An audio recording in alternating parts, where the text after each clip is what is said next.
say I have a pull request that's a lot of commits and I want to make it one commit only. I'm going to show you how to do that. So with this branch, you can copy it here. Make sure you're on that branch locally.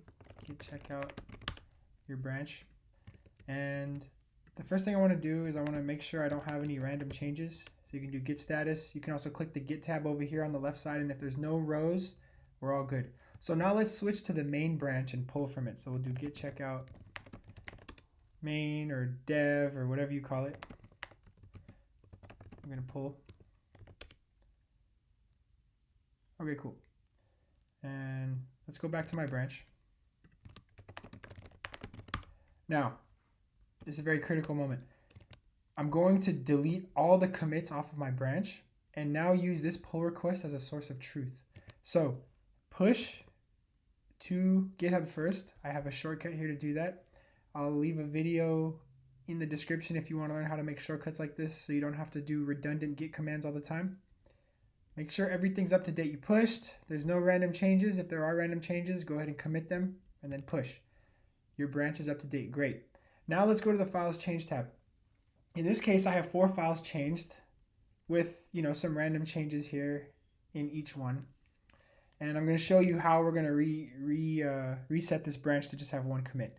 So again, it's very important that you verify all your changes are here because they're about to go away. So we're going to do git reset hard origin / and then the name of the main branch. So in this case, it's main. It could be dev. It could be master, whatever. We just reset. Now we have none of those commits. You remember there was maybe a bunch of date stuff over here and it's gone now. So don't push. If we push, we're going to lose everything. So now we're going to open up each file one by one. So first I'm going to open up index, and it's easy on GitHub. You can just copy this icon, Command P or Control P if you're on Windows or Linux, paste it, boom, it's open. And then what I'll do is I'll open this in a new tab. So I'm holding Command or Control depending on what you're on. Go ahead over here, highlight the whole file, and then just paste the whole file right here like so. You highlighted the whole file, you copied it, and now you pasted it here. We're manually pasting our changes back in file by file from this pull request. Then we're going to repeat. So let's go to the second one. Rinse and repeat. Just highlight everything. I forgot to open up. It's called egg, so I'm just going to do egg like this. Command P. Boom. Paste it. Okay, great. Let's keep going. We have a few more. So now let's open up this one. And notice I'm not actually looking and copying strategically what changes are what. I'm just going in here. I'm just copying and pasting right into the file from my pull request branch. Let's do it one more time. Copy this file. Done. Okay, we've opened it. Let's go over here and let's just get all the changes.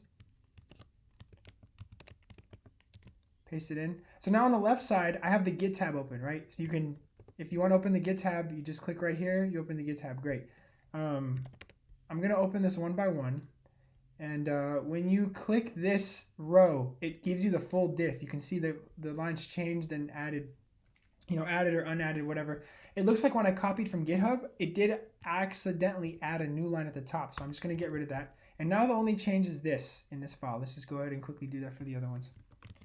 Boom, right here, done, and then the last one.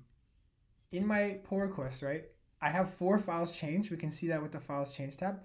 And a total of 4 lines changed. Now we can go through one by one and just make sure that I have those changes, right? So let's go here, index.html. What's the difference? Oh, okay, I see we're missing this part. So we can actually revert this. So by clicking this, you can revert it. You can undo that. And then, yeah, show white space difference. Right, our white space difference is still there. Very good, very nice. There it is. And then we'll do it again for egg. As you can see, it's just adding the space right here. The next file, I think we just added another random space. Yeah, just like that. Just notice how I'm comparing line by line. This is totally a demonstration, right? When you're actually doing this in practice, you'll be, dealing with real changes.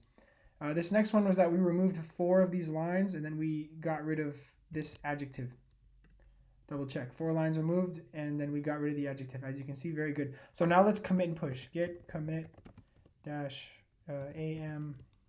And then we'll just say, I don't know. Let's just give it the title. So random changes.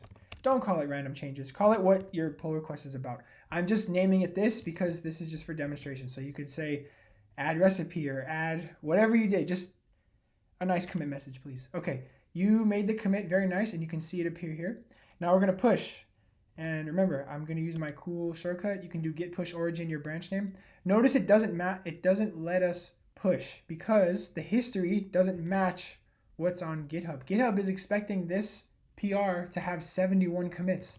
And we just made a new commit, but the last commit was something else, so that's why it's upset. What we can do is just force push. So git push origin, I'll type it out for you. Git push origin, 2025, whatever, 0710, your very long branch name, like so. And I'm really trying to sell my GitHub video. So you could type all this out and press enter. This is what the answer is, git push origin your branch name force. Or you can just do POF. Watch my video, I'll show you how to do it.